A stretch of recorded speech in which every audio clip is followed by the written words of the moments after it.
Assalamualaikum warahmatullahi wabarakatuh. Perkenalkan, nama saya Rahmat Aulia dengan NIM 2310513016.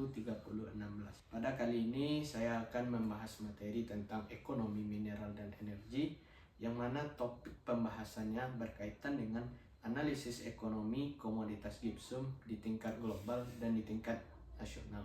Secara global, perkembangan gipsum menunjukkan tren yang meningkat seiring dengan pertumbuhan sektor konstruksi, khususnya di negara berkembang.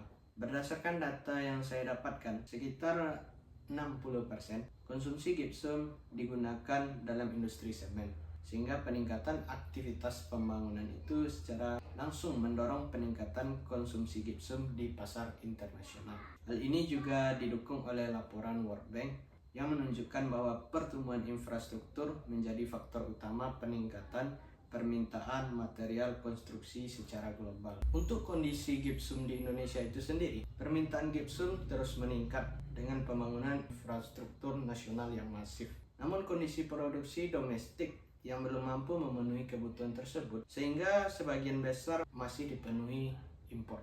Nah, data dari BPS menunjukkan bahwa produksi gipsum domestik berada di bawah 1 juta ton per tahunnya, dan untuk impor itu kita berada di kisaran 2-3 juta ton per tahunnya. Jadi kita masih bergantung kepada impor. Jadi kondisi ini menunjukkan bahwa meskipun Indonesia memiliki potensi sumber daya alam yang besar, tapi kita masih belum mampu mengoptimalkan gipsum secara optimal. Jadi kita masih bergantung kepada impor. Nilai tambah dari gipsum itu menunjukkan peningkatan nilai ekonomi komoditas melalui proses pengolahan.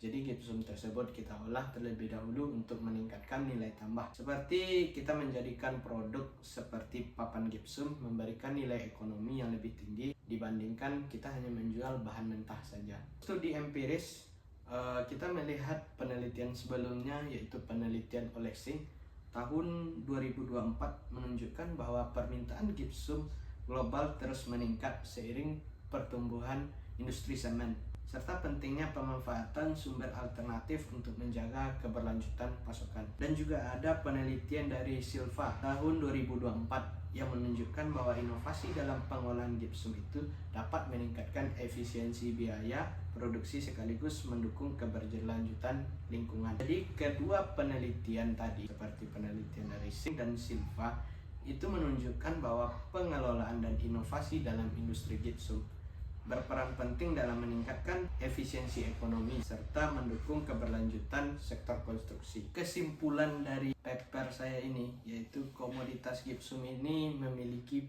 peran penting dalam mendukung sektor konstruksi dan industri semen, baik di tingkat global maupun nasional. Permintaan yang terus meningkat mencerminkan sifat sebagai permintaan turun dari sektor pembangunan. Sedangkan di Indonesia, tingginya kebutuhan gipsum itu belum diimbangi dengan kapasitas produksi domestik, sehingga masih bergantung pada impor.